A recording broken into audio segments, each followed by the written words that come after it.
చక్రవర్తి మా అన్న అని చెప్పి చెప్తాడు. ఇదే టీడీపీకి సంబంధించిన కాంట్రాక్టర్లు గతంలో కూడా ఉన్నారు. మన శ్రీధర్ రెడ్డి అన్న ఉన్నాడు, మాడం సుధాకర్ అన్న ఉన్నాడు, ఐవారిపల్లి శేఖర్ రెడ్డి ఉన్నాడు.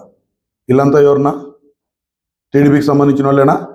గతంలో టీడీపీ వాళ్ళే, ఇప్పుడు టీడీపీకి సంబంధించిన వాళ్ళే. వీళ్ళల్లో ఎవరైనా సరే మా అన్నకు కానీ, మా ఎమ్మెల్యేకి కానీ, మా చైర్మన్కి కానీ ఏమన్నా రూపాయి ఇచ్చారేమో వాళ్ళనే కొనుక్కోమని చెప్పు. నన్ను కనుక్కోమని అది కాదు, వాళ్ళనే కనుక్కోమను. కరుడు కట్టిన తెలుగుదేశం కాంట్రాక్టర్లు వీళ్ళంతా. ఇప్పుడు కాదు, మాకు ఊహ తెలిసిన ముందు నుంచి వాళ్ళు మున్సిపాలిటీలో పనులు చేస్తానే ఉన్నారు. గతంలో ఎట్టున్నది, మా గవర్నమెంట్ వచ్చిన 5 సంవత్సరాలు కాంట్రాక్టర్లకు ఎట్టున్నది అని చెప్పి వాళ్ళని అడగండి. ఎక్కడైనా రూపాయి లెక్క మా వైస్ చైర్మన్ గారు కానీ, మా చైర్మన్లు కానీ, మా ఎమ్మెల్యే గారికి కానీ వాళ్ళు ఏమన్నా ఇచ్చినారేమో అడగండి. ఎంత జెన్యూన్గా టెండర్లు జరిగినాయి.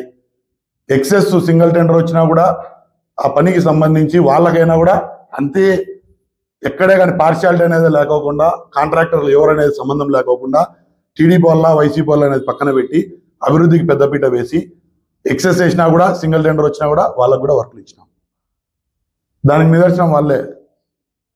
శివచంద్రరావు అన్న వాళ్ళని పక్కన పెట్టుకొని మాట్లాడమని చెప్పండి, మేము ఒప్పుకుంటాం. పలానా వాళ్ళు ఎమ్మెల్యే గారికి కానీ, వైస్ చైర్మన్కి కానీ, మా అన్న వాళ్ళకి కానీ ఎటువంటి లెక్క ఇచ్చినారు, ఎంత లెక్క ఇచ్చినారు అనేది వాళ్ళని అడగమని చెప్పండి. ఆరోపణలు లచ్చ చెప్తా, నేను ఆధారాలు లేని ఆరోపణలు లచ్చ చెప్తా. గతంలో ఇట్లా జరిగి ఒకరు అయిపోయినారు, మా బాబాయ్ అవినీతి లేని అదే ఇవన్నీ ఆరోపణలు చేసేది. ఏదన్నా ఆరోపణలు చేసేటప్పుడు ఎంతవరకు మనం ఆరోపణలు చేసేది నిరూపితమవుతుంది అనేది కూడా వాళ్ళ ఆలోచనలో పెట్టుకోవాలి.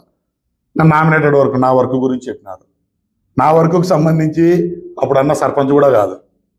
మాకు 2020 నవంబర్ డిసెంబర్లో మాకు సంబంధించిన వర్క్ నామినేటెడ్ పద్ధతిలో ఎమ్మెల్యే గారు మాకు ఇచ్చినారు.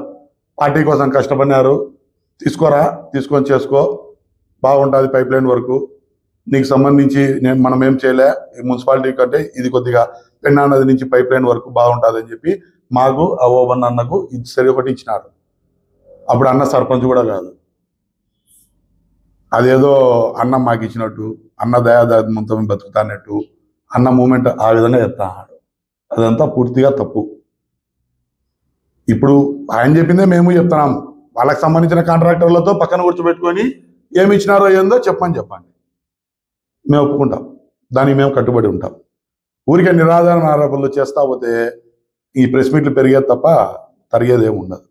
కాబట్టి ప్రతి ఒక్కటి మాట దాటేటప్పుడు ప్రతి ఒక్కటి అర్థం చేసుకోవాలా. మన ఎన్నికలు ఏముందో అనేది చూసుకొని మాట్లాడితే మంచిది.